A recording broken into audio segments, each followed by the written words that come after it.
Kita teruskan pengalaman saya ni. Macam mana saya boleh masuk Islam?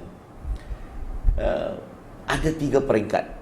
Ada 3 peringkat. Peringkat pertama, saya dilahirkan dalam keluarga yang mengamalkan agama BTC. Pernah dengar tak agama BTC?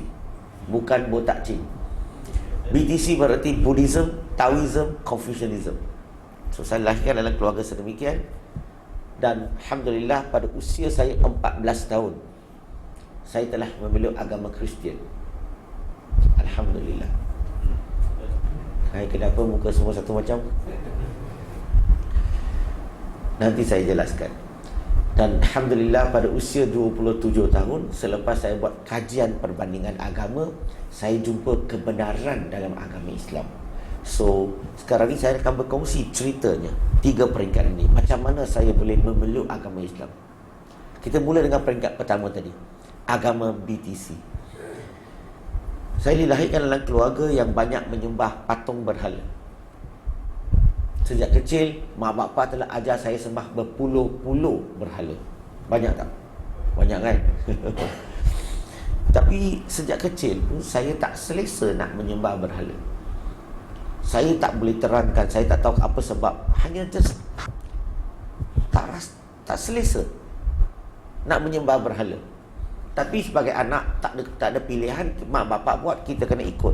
Tapi saya tak selesa. Dan ada beberapa peristiwa yang telah berlaku dalam hidup saya telah menyebabkan saya ni menolak penyembahan berhala. Menolak. Contoh, peristiwa yang pertama ni, ni peristiwa yang pertama berlaku kat rumah. Saya mempunyai ramai adik-beradik, 11 adik-beradik. 1 ibu, 1 bapa. Orang dulu memang ramai anak kan, sebab dulu tak ada TV kat rumah. So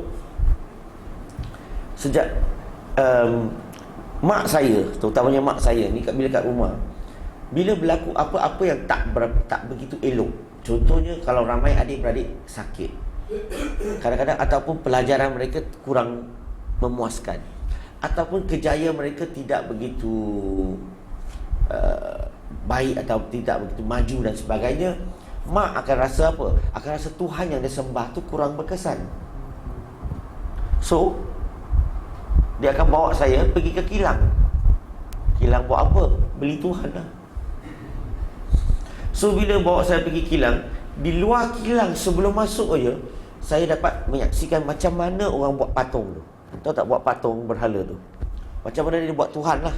Buat tangan Tuhan, buat muka Tuhan, sapu cat lagi, macam-macam.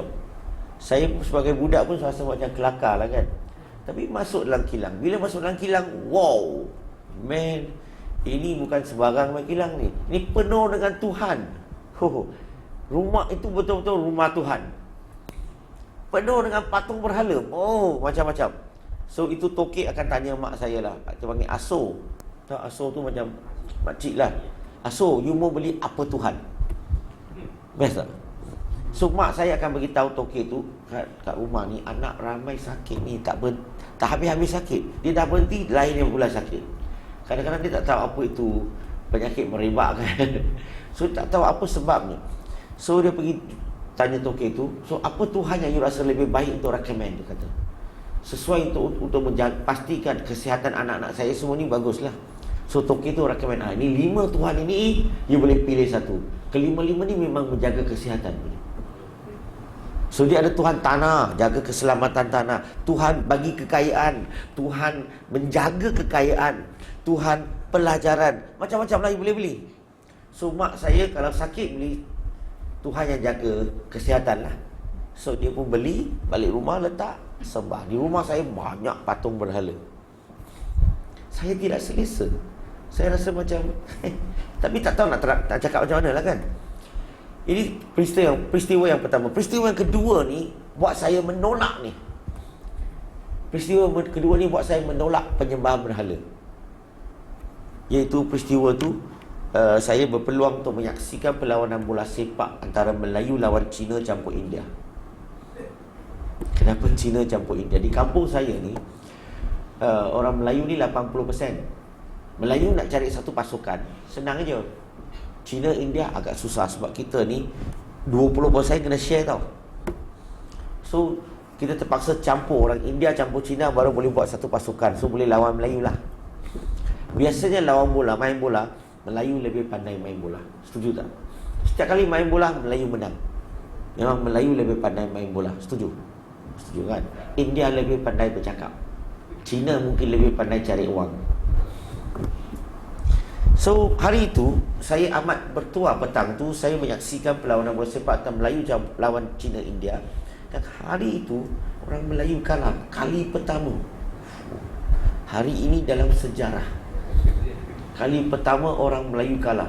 Salah seorang pemain bola sepak tu tak boleh terima kenyataan terlalu berat. Kita ni Barcelona, tak pernah kalah. Ni kalah kasi tim China, India ni, kaki bangku ni, tak pandai main bola ni. So salah seorang lelaki Melayu ni tak puas hati, memang nak cari gaduh. Tapi bila dah kalah, nak cari gaduh. So budak Melayu ni cakap dengan budak China, India tu, dia kata, you all ni kan sembah patung berhala kan? Kamu tak tahu ke itu patung berhala manusia cipta dengan tangan? Ini nak cari gaduh kan? Tapi silap sekali, sebab dia cakap dengan orang Melaka. Orang Melaka, China, India ni bolehlah cakap Melayu sikit. Maka seorang budak Cina tu pun jawab balik, orang Melayu ni apa bezanya? Bukankah kamu sembah, bila kamu buat sembahyang, kamu menghadapkan dinding? Bukankah dinding manusia cipta dengan tangan? Satu sama. Tapi budak Melayu tu pandai sikit. Budak Melayu tu kata, logik lah. Logik tak? Cuba fikir, cuba kalau pakai logik sikit, dia kata, macam mana kita mau lihat Tuhan? Yang dicipta oleh Tuhan pun kita tak semua kita boleh lihat dengan mata kasar kita. Macam mana kita nak lihat Tuhan itu?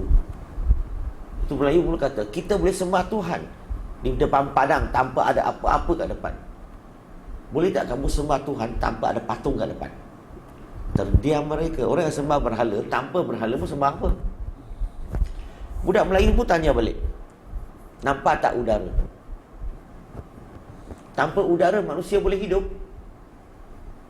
Yang dicipta oleh Tuhan, tanpa dia tak ada sesiapa boleh hidup. Yang dicipta oleh Tuhan, kita pun tak boleh lihat dengan mata kasar kita. Macam mana kita nak lihat Tuhan? Bila I dengar hujah ni sebagai budak ni, wow, ini hujah yang bagus. Bagi saya sangat masuk akal. Hebat betul udara ni. Selama ini saya tak pernah fikir udara hebat. Macam kita bernafas, kita tak pernah nak fikir betapa hebatnya udara. Tahu tak, tanpa udara manusia semua mati. Saya rasa seronok. Lepas tu dia tanya lagi, nampak tak matahari? Boleh tak lihat matahari dengan mata kasar kita? Tak boleh. Tanpa matahari manusia boleh hidup? Tak boleh. Yang dicipta oleh Tuhan begitu hebat sekali. Tanpa dia tak ada sesiapa boleh hidup. Yang dicipta oleh Tuhan, kita tu pun tak boleh lihat dengan mata kasar kita. Macam mana mau lihat Tuhan? So bagi saya, it makes sense. So saya punya superhero sejak kecil, udara, matahari. Lain daripada you semua punya Ultraman, Superman, Batman semua kan. So bagi saya ni, kalau nak saya sembah apa-apa selepas ini, dia mesti lebih hebat daripada udara dan matahari. Kalau tak sehebat, lupakan sajalah. Jangan buang masa. Sebab orang, when you're young, bila budak ni, kita nak cari sesuatu yang hebat, yang kuat. Betul tak? You nak cari superhero ni, cari yang kuat, yang hebat. Selain itu, mana ada hebat? So, bagi saya patung berhala ni langsung tak hebat. Langsung tak hebat. So, saya menolak semua ini, sembah manusia ke, sembah patung berhala ke, gambar berhala ke. Ini tak sehebat udara, matahari. Lupakan saja. Tapi balik rumah, bila balik rumah ni, seperti biasa kena sembah berhala. Budak lagi mak bapak sembah, anak kena ikut. Dan pernah sekali mak saya bila sembah patung berhala je, banyak lama, anak-anak kena di sebelah buat tangan macam ni. Mak bercakaplah dengan Tuhan dia. Hari tu tak tahu kenapa mak saya cakap lama sangat. Saya tak tahan, malas tak nak diri lama-lama kan. So saya pun tarik baju mak saya. Mak, apa salah cakap dengan itu patung tu, patung tak jawab. Marah, bukan marah lagi mak saya. Sangat marah. Diam. Jangan tanya banyak-banyak. Minta maaf. Jangan salahkan anak saya kecil lagi. So sejak kecil ni saya tak selesa, memang menolak. Dan saya amat takut nak bertanya kadang-kadang. Sebab mak saya ni agak garang lah bila tanya tentang Tuhan dia. Sebab dia tak boleh jawab. Biasa tak? Kadang-kadang anak kita tanya soalan tentang Islam, kita tak boleh jawab, apa kita buat? Banyak tanya, iman lemah. So pengalaman ini. Satu lagi pengalaman yang buat saya memang jelaslah tidak boleh sembah. Saya tidak akan terima penyembahan berhala. Saya menolak semua ini. Bila di depan rumah saya berlaku satu kebakaran yang besar, bomba datang padamkan api. Masa tu saya termenung di tengah duduk berfikir, kalau itu api merebak kat rumah saya kena bakar, macam mana dengan patung berhala tu? Mereka akan turun lari keluar atau duduk di situ kena bakar? Saya fikir, rasa-rasa nak tanya mak saya. Fikir-fikir lagi, tak jadi nak tanyalah. Sebab lebih baik ikut kata-kata orang Melayu, jangan cari sakit, melainkan sakit cari kamu. Orang putih kata, don't trouble unless trouble you. So saya tak jadi tanya. Kalau saya tahu, kalau saya tanya mesti kena lempang. So artinya daripada peristiwa-peristiwa ini buat saya ni tidak selesa menolak penyembahan berhala. Tapi saya tak kenal Islam. Saya tak kenal Allah.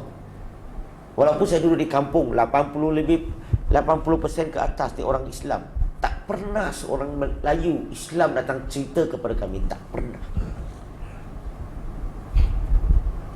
Sehingga mak saya dah meninggal, abang saya meninggal, bapak saya meninggal, kakak saya meninggal. Kita duduk dengan orang Islam tau. Tak pernah ada seorang pun datang nak menceritakan apa itu Islam kepada kami. Saya rasa amat sedih lah. Sedih sebab ahli keluarga saya semua tak ada peluang nak dengar apa itu Islam. Dan orang Islam pun tak pernah nak peduli nak menyampaikan. Saya hanya risau apa? Saya hanya risau nanti di padang mahsyar nanti, orang Islam yang mak bapak saya kenal, siap mereka? Percaya tak? Mak bapak saya memang akan dakwa, memang akan komplain di depan Allah SWT. Bahawa dia kata, ini golongan Islam ni orang-orang yang saya kenal di muka bumi ni, kita berkawan itu lama, tak pernah mereka cerita apa itu Islam kepada kami. Apa alasan yang kita nak bagi di depan Allah? So ini peringkat pertama. Dan peringkat kedua, macam mana boleh masuk Islam, macam mana boleh masuk Kristian. Isu bola juga. Isu bola ni banyak ni. Beberapa tahun kemudian, lebih kurang 14 tahun, saya mula main bola. So apa yang berlaku di sini, di kampung saya ni nak main bola, padang bola ni biasanya di sebelah masjid atau surau. Sebab taman, dia mesti ada satu playground dan mesti ada satu surau atau masjid di situ. Dan ataupun padang tu di sebelah rumah orang Melayu lah. Biasanya mereka banyak tanah kan. So bila kita nak main bola, kita paksa pergi ke tempat-tempat macam ni main. So sering kali kita pergi nak main bola di sebelah masjid atau surau. Orang-orang masjid dan surau ni, dia sangat tak suka nak lihat orang Cina berdekati masjid atau surau. India dia okey. So bila kita nak pergi main bola, dia nampak orang Cina datang saja, dia akan panggil, bukan semualah, orang kampung saya sana saja, orang masjid saja. Dia nampak kita datang saja, pergi tempat lain main lah, jangan main kat sini lah. Pergi. Tiap-tiap kali begitu. Rasa-rasa kita dengar dia cakap ke, atau tak dengar dia cakap? Orang Melaka kata, kawan-kawan saya katalah, you ingat ini bapak lu punya tanah. Main, tetap main lah, itu bukan punya tanah. So kita main. Masalahnya, main tak apa, bila bola terbang masuk dalam masjid, kawasan masjid dan surau, itu jadi masalah. Itu jadi problem bagi kita. So bila dah masuk, bola dah masuk, nak kutip bola tu sakit, takut lah tu. So kita terpaksa papakat ni, you jaga sana, jaga angle. Tak ada orang lah. Clear? Okay, kita panjang masuk pergi nak kutip bola. Hari itu betul-betul orang Cina kata betul sway lah, you know? Sway tau tak sway? Betul-betul nasib tak baik lah. Seorang karya masjid tu tiba-tiba keluar ikan dah. Tak ada orang kat dalam. Tiba-tiba keluar daripada masjid tu, ternampak kawan saya pergi kutip bola, terkejut beruk dia. Halau, keluar. Yang saya tahu, saya boleh faham kenapa dia halau. So orang Melayu ni, dia pandang Cina ni macam babi lah. Senang cerita kan. So sejak itulah kita ni takut nak pergi main berdekati masjid atau surau. Akhirnya kita terpaksa cari tempat lain. Nah, alhamdulillah kita jumpa sebuah gereja. Jarang orang kata alhamdulillah kan. Alhamdulillah ni jumpa sebuah gereja ni. Di belakang gereja ni, di belakang gereja ada satu padang kecil saja. So kita pun pergi jumpa. Saya gunakan perkataan padri boleh? Namanya bukan padri, dia panggil pastor. Saya cakap padri supaya orang tak biasa dengar tu senang nak faham lah. Protestan ni dia tak ada padri, dia panggil pastor. Katolik panggil padri, priest. Saya gunakan priest mudah untuk faham. So kita pun pergi jumpa padrinya dan kita minta kebenaran. Boleh tak kita nak main bola di padang gereja ni? Itu padri jawab apa? You are most welcome. Nampak tak pendekatan masjid dengan gereja? Macam mana kita nak berdakwah? Orang dah datang sebelah masjid surau, kita pun tak pernah nak baik dengan orang, bagi tanya khabar, salam, apa pun tak ada, melainkan halau atau pergi suruh orang pergi tempat lain. Tapi gereja ni, you are most welcome. So kita pun pergi main lah, pagi, petang, malam, suka hati dia bagi kita main, tak ada limit. Memang seronok lah. So kita pun pergi main. Kadang-kadang kita main, bola tu terkena cermin pecah. Itu padri tak nak marah punya. Tak apa, teruskan, nanti kita ganti.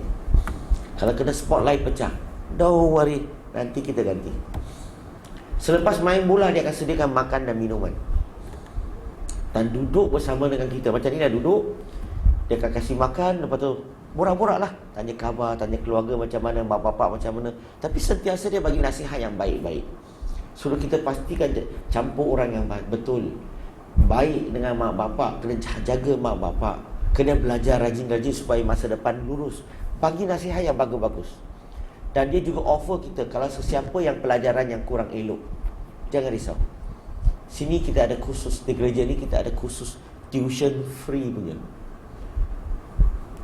Saya tak pernah dengar satu masjid di seluruh Malaysia yang pernah offer orang bukan Islam, kita ada khusus free punya belajar tuition kat masjid surau. Ada?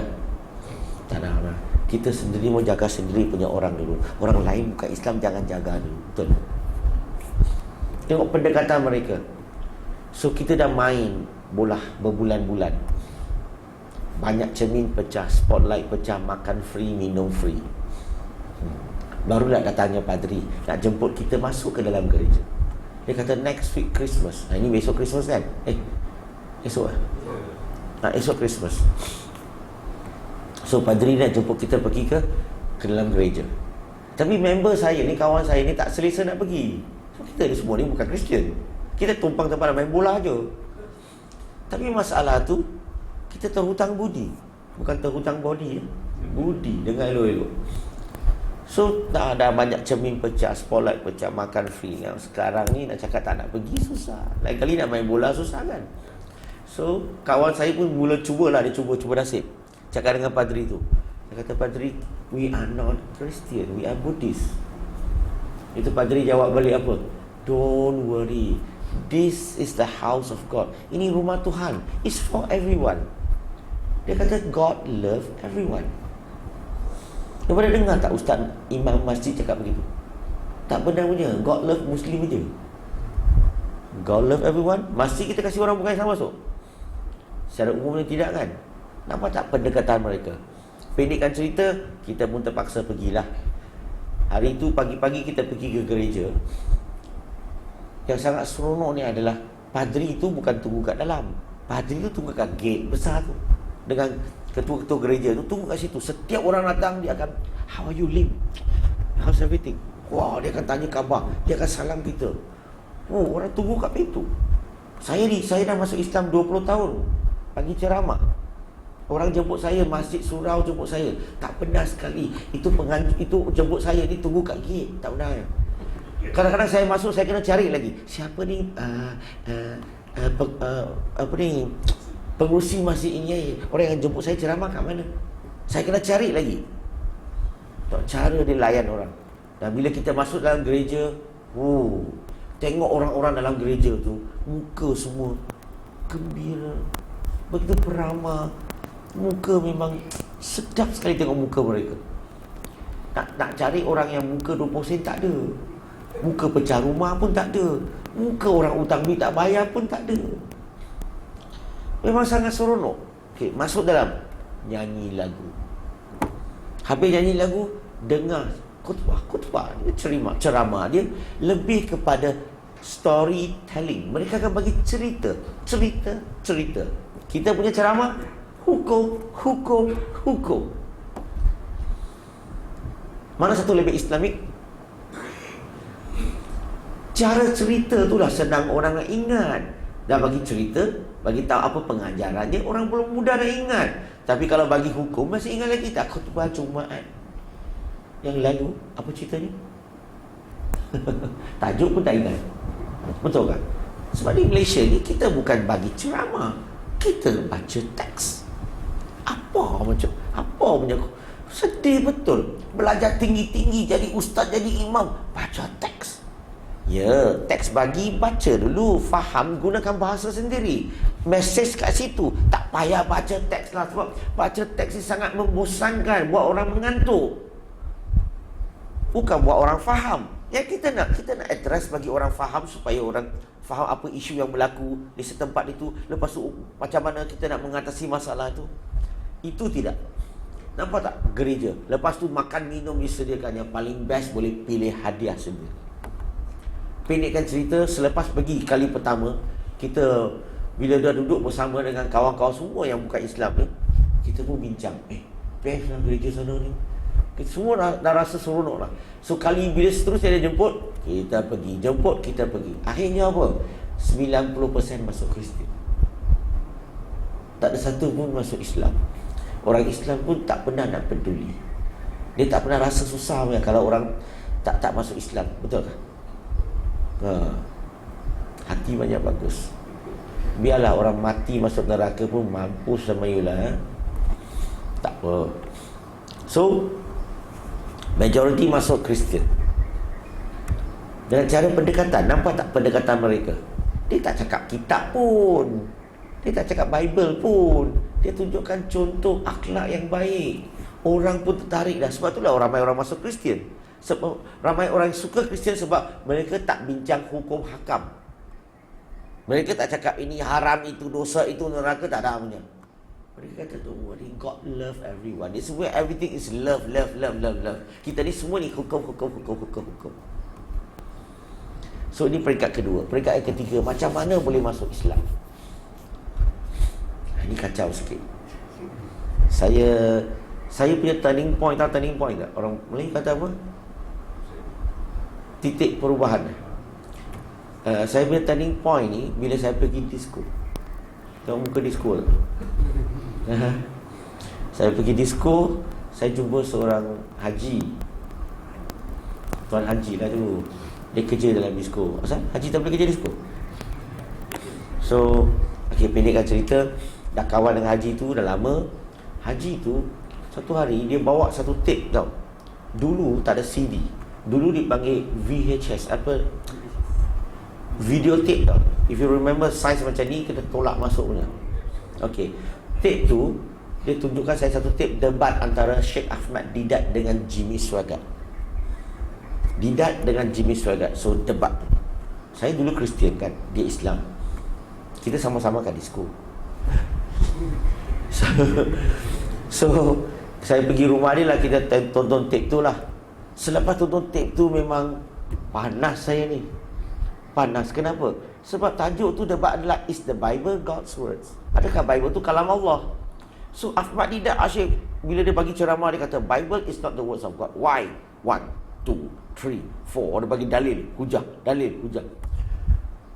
Tapi itu padri, itu saya panggil padri lah, Pastor Jimmy Swaggart tu, Dia tak mampu dah jawab. Dan tak ramai orang tahu sebenarnya dia tak cakap tajuk pun.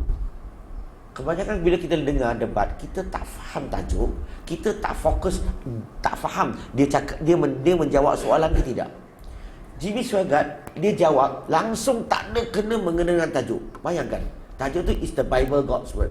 Ahmad Didat kata Bible is not the words of God. Dia kena buktikan Bible is the words of God. Instead of that, dia pergi cakap tentang Jesus Christ. Jesus Christ. Jesus Christ. Tajuk ni bukan Jesus lah. Tajuk ni is the Bible words of God. So saya tak puas hati lah bila dah tonton. Saya pinjam tape tu balik rumah, tengok lagi, pasang balik, tengok balik, check apa yang dia tuduh ada tak dalam Bible. Setiap kali bila saya check, apa yang dia tuduh memang dalam Bible, dan dia bagi memang betul apa yang dia sebut. Tak marah. Setiap kali nak check betul, check betul. Nak marah tak tahu nak marah kat mana. Kemudian saya beli semua tape-tape Ahmad Didat. Ini makan belanja yang sangat besar. Sebab satu debat ni 3 tape tau. Biasanya 3 tape. Setiap tape ni 35 hingga 48 ringgit dulu. Do you know that? So saya beli. Dia ada 89 tajuk. You darab lah. Satu tape 3. Satu debat 3 tape. Kalau 90, 89 tu kira 90, senang nak kira kan. 270 tape. Satu tape you kira RM35 cukup. Hanya nak beli tape aja, nak kaji je. Sebab saya nak kaji. Kepercayaan saya lah Kristian masa tu kan. So bila saya kaji, Ahmad Didat berdebat dengan Swaggart, kemudian berdebat dengan Dr. Anis Sarus. Itu tahu tak, di Robert Albert Hall. Dia berdebat dengan Stanley Schobert, Sweden. Dia berdebat dengan Profesor Clark. Dia berdebat, banyak lagi dia berdebat dengan pakar-pakar semua yang terkemuka di dunia. Tapi semuanya KO. Dia macam Mike Tyson tau. Pengsan. Macam itulah. Semuanya KO. Dan pernah sekali dia berdebat ni dengan seorang pastor. Berdebat-debat halfway, pastor tu tak boleh cakap lagi. Dia panggil kawan dia naik lagi. So 2 lawan 1. 2 pastor lawan 1. Ahmad Didat kasih dia, okay, naik, cakap. So tolong dia cakap, 2 lawan 1. 2 pun KO. Itu di Denmark.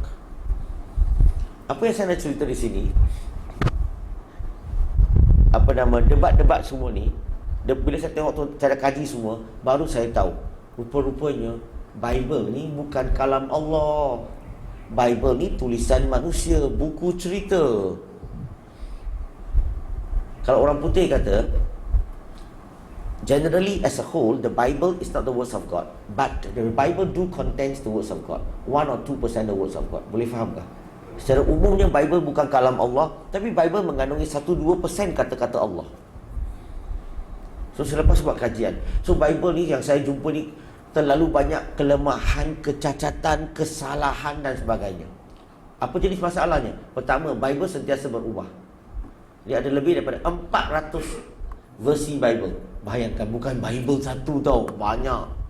Yang jelas dia Katolik dan Protestan. Protestan 66 surah, Katolik 73. Dah berbeza dah.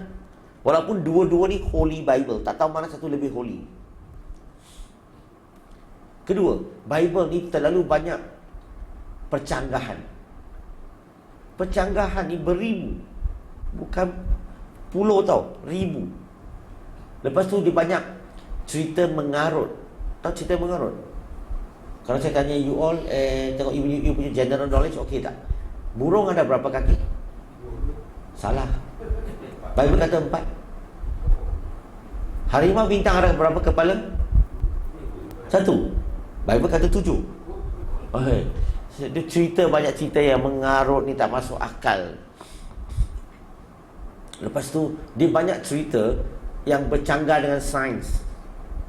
Dia banyak perkara, banyak cerita lucah dalam kitabnya. Kalau saya kumpulkan cerita lucah setebal begini, kan Bible macam ni, tebal begini. So macam mana saya nak terima Bible tu kalam Allah?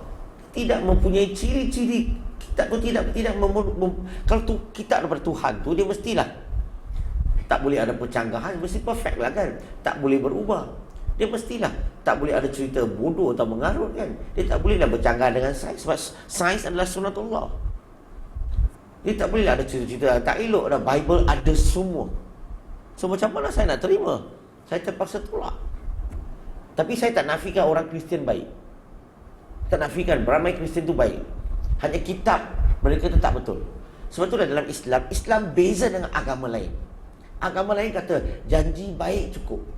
Dalam Islam tidak. Baik tak cukup pun betul. Baik dengan betul kena seiring. Kamu baik, yes, tapi akidah kamu tak betul. Nampak tak bezanya? Kamu tidak sembah pencipta, kamu tidak berterima kasih kepada pencipta, malahan kamu syirik kepada pencipta. So, saya dah tolak Kristian. Macam mana lagi? Tak ada agama lain lagi dah. Semua agama yang ada berhala semua saya tolak. Tiba-tiba terfikir, Ahmad Didat punya agama tu saya kena buat kajian sikit lah. Kenapa? Sebab Islam tak ada berhala. Saya kata, okey. Saya tengok hujah Ahmad Didat amat meyakinkan. Saya mula buat kajian tentang Islam. Nak kaji Islam ni ada 4 peringkat. Tengok, you all Islam sama tak dengan saya? Kita test dulu. Saya ada 4 peringkat. Saya buat kajian. Peringkat pertama, saya beli kitab-kitab Islam semua dulu. Beli Quran, beli tafsir Quran, beli hadis Bukhari, Muslim, Daud, Tirmizi, Ibnu Majah, beli buku sirah, buku usul, buku fiqh, buku Maqasid Al-Syariah, buku Al-Um, beli buku biasa kan Al-Kitab Al-Um, beli buku-buku Qutabalil Fatul Nabi Yusuf Qadawi dan sebagainya. Banyak-banyak buku saya beli. Sebab saya nak kaji Islam. Nak tanya kat rumah ni ada buku-buku semua tak yang saya sebut tadi? Sebahagian saja.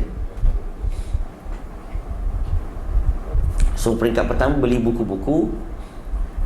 Peringkat kedua saya mula membaca, mengkaji, dan saya pergi cari pakar-pakar untuk bincang. Pakar-pakar Islam untuk bincang. Saya tak boleh cari orang tempatan. Sebab orang tempatan dia punya kelayakan terlalu tinggi. Ya, saya pergi masjid bila selepas solat Jumaat jumpa imam tu nak tanya soalan aja. Setiap kali tanya soalan, jawapan sama. Bayangkan apa soalan pun jawapan sama. Mana tak? Tanya soalan pertama, wallahu alam bisawab. Soalan kedua, wallahu alam bisawab. Mana? Bagi saya tak tahu jawapan tak apa. Jawapan tu betul, tak salah. Hanya tidak mempunyai sikap nak bantu saya untuk faham. Kalau you tak dapat jawapan, sekurang-kurangnya you pergi cari jawapan bagi saya, ataupun rujukkan saya kepada orang yang pakar dalam bidang tu untuk menjawab soalan saya. Betul ke? Ini usaha tak ada. Self-service. So saya mula baca, kaji. Saya pergi cari pakar-pakar. Dan saya terpaksa cari pakar-pakar daripada luar negara. Setiap kali datang ke Malaysia, saya akan buat appointment pergi jumpa dan personal discussion. Pergi belajar dengan pakar-pakar. Faham tak pakar? Faham? Okey, test dulu. Nak faham Quran tanya siapa? Tadi kata faham. Nak faham Quran tanya siapa? Sakit mata jumpa siapa? Bukan doktor. Doktor pakar mata. Betulkah? Takkan sakit mata pergi klinik biasa? Sakit jantung pergi klinik biasa? Tak ada kan? So, nak faham Quran tanya siapa? Tadi kata tahu. Nak faham Quran tanya mufassirun. Mufassir, orang pakar dalam tafsir Quran. Nak faham hadis tanya muhadisin. Nak faham fiqh tanya ahli fiqh. Nak faham usul fiqh dan maqasid syariah tanya mujtahid, tanya mufti. Artinya tanya yang pakar. Ask the expert. Bukan tanya satu pakar. Tanya banyak pakar dalam satu bidang untuk memastikan apa yang kita belajar itu betul dan tepat. Selama ini kita belajar Islam, tanya yang pakar ke tanya yang biasa? Bagus ya. Banyak tanya biasa, akhirnya jadi pakar. Ini dipanggil singtam.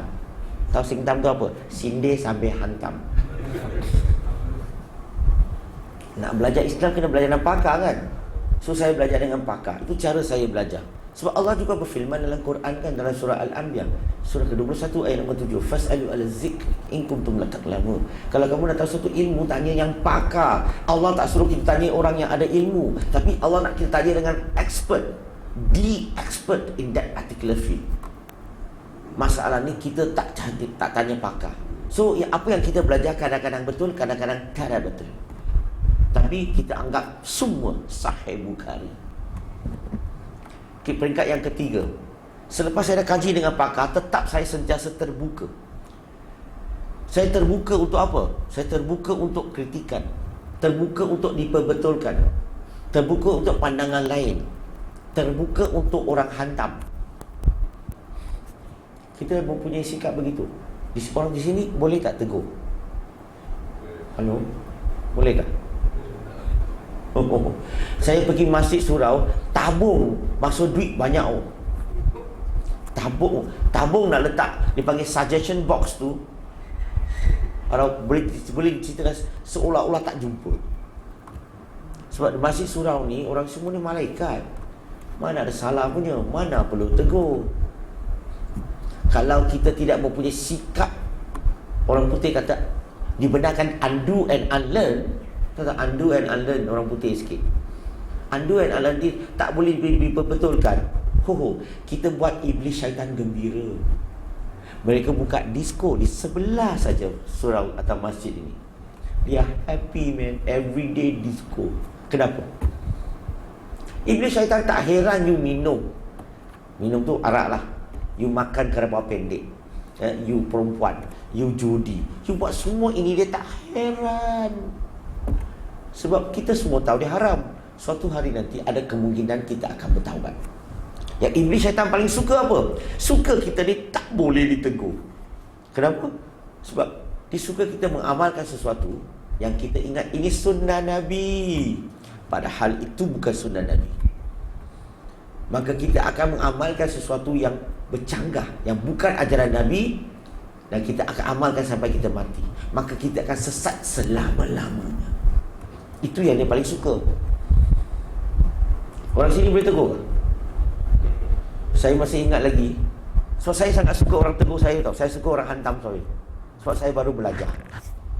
Setahun yang lalu, seorang sahabat saya, dia tegur saya. Dia kata, Brother Lim, apa yang kamu cakap tadi tu, itu bukan hadis. Terkejut beruk saya. Kenapa saya kata?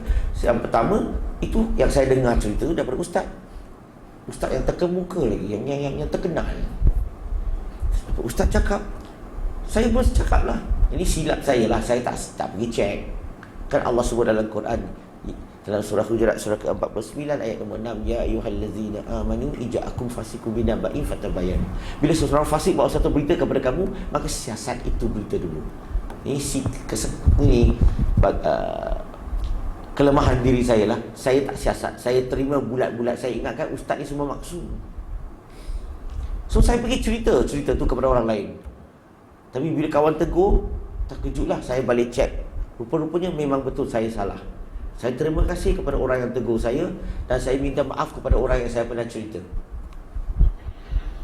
Nak tahu tak cerita tu apa? Pernah dengar tak cerita ni? Orang cerita tentang Nabi Muhammad SAW selalu pergi ke pekan Madinah, suap makanan kepada seorang lelaki Yahudi yang buta. Pernah dengar tak? Ini sahih ke palsu? Ini hadis palsu. Ini bukan hadis sama sekali. Sifat Nabi itu apa? Salah satu sifat Nabi, Nabi diutuskan untuk buat apa? Mengajak manusia kepada Allah. Betul. Dan kalau kita lihat apa yang Nabi buat selepas dilantik sebagai Nabi atau Rasul, dia akan tulis surat kepada pemerintah bukan Islam, ajak mereka masuk Islam. Aslim taslam. Bila Nabi berdialog dengan perwakilan Najran daripada Najran, bishop dia berdialog, Nabi kata aslimah.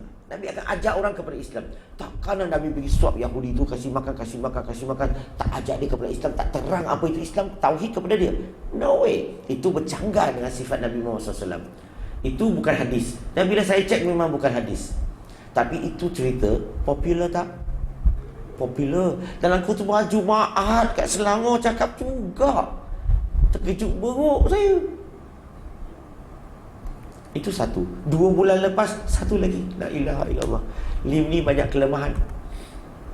Saya telah mengamalkan satu kefahaman saya yang dah amalkan 20 tahun. Yang salah, anak murid tegur, Lim, tadi tu tak tepat. Tak tepat. Okay, apa yang tepat? Dia terangkan. Okay, saya balik cek dulu. Apa yang dia cerita, saya akan dengar. Saya balik cek dulu. Mesti ada kitab, tak ada kitab, cek apa? So balik, saya buka kitab Fathul Bari, saya cek. Memang betul, sesuatu yang saya faham 20 tahun yang salah. Saya cerita kepada orang yang salah sebab saya tak cek. Ini kelemahan saya. Ini kelemahan saya. Dan bila saya cek, saya banyak terima kasih kepada anak murid itu. So thank you so much, you save me. Lepas tu cakap dengan dia, saya minta maaf lah kepada orang yang saya cerita. Nak tahu cerita tu apa? Tapi dengan satu syarat, you kena jawab kuat-kuat. Boleh tak? InsyaAllah ha? InsyaAllah ha? Islam punya ke Melayu punya? Okey, isteri Nabi Muhammad SAW kebanyakannya, majoriti isteri Nabi muda ke tua? Kuat-kuat? Itulah yang saya faham 20 tahun. So, you rasa betul ke salah sekarang? Majoriti isteri Nabi muda. Yang tua, satu je. You faham majoriti tua, satu dua muda. Betulkah? Kenapa? Sebab you kena tipu satu perkataan. Janda. Janda di dunia ni semua 50 tahun ke atas. Tak ada janda muda punya. Jangan percaya saya cakap. Balik cek kitab. Sekarang ada smartphone kan. Sekarang tekan you terus dapat jawapan. Tengok saya betul ke salah. Saya dah salah 20 tahun. Ada tak orang pecah rekod saya? Alhamdulillah. Saya bukan yang paling yang pegang rekod lah kot. Nampak tak? Kalau kita belajar Islam, kita tidak siasat, tidak cek, kita buat iblis syaitan gembira. Kita akan amalkan sesuatu yang salah sampai kita mati. Jangan percaya saya cakap. Saya mungkin salah, dirakam kan. Jangan risau. Balik cek. Siapa dapat jumpa sumber yang kalau buktikan saya salah, telefon saya. Boleh? Kalau you tak telefon, maksudnya you salah lah. Betul tak? Terima kasih. So dengan cara macam ni, peringkat yang ketiga ni, peringkat yang keempat, last kali saya akan buat kajian 4 peringkat dia. Selepas saya dah buat kajian semua, saya terbuka untuk pandangan, kritikan dan sebagainya. Peringkat yang keempat, saya sebelum daftar masuk Islam, saya cakap dengan diri saya hanya akan masuk Islam. Bila saya dah masuk Islam kan, saya akan masuk Islam, akan amalkan Islam berdasarkan kajian, berdasarkan ilmu. Saya tak akan amalkan Islam berdasarkan amalan orang lain. Saya akan berdasarkan ilmu. Tapi ilmu tu tak mesti 100% betul kan. Tapi berdasarkan kajian lah, berdasarkan ilmu, knowledge. Tidak akan amalkan Islam ikut-ikutan. Dan akan amalkan Islam bersungguh-sungguh. Apa yang faham, buat. Bukan apa yang faham, tak buat. Last kali, sentiasa memperbaiki diri saya, memperbaiki sikap saya. So dengan cara macam ni lah saya masuk Islam. 4 peringkat. 1, 2, 3, 4. Cara macam ni masuk Islam betul ke salah? Halo? Betul kah? Kalau saya punya cara masuk Islam betul, you punya masuk Islam pun sama kah? 1, 2, 3, 4. You masuk Islam sama ke? 1, 2, 3, 4. Kalau ini cara memeluk Islam, cara kita apa? Kita memeluk ke mewarisi? Islam boleh diwarisi ke? Bapa Nabi, bapa Rasul, anak tidak garanti Islam. Nabi Nur alaihissalam, anak Islam tak? Tak. So, anak ni pun kena masuk. You semua, you punya anak semua tak payah masuk kan? Automatic kan? Islam automatic punya ke?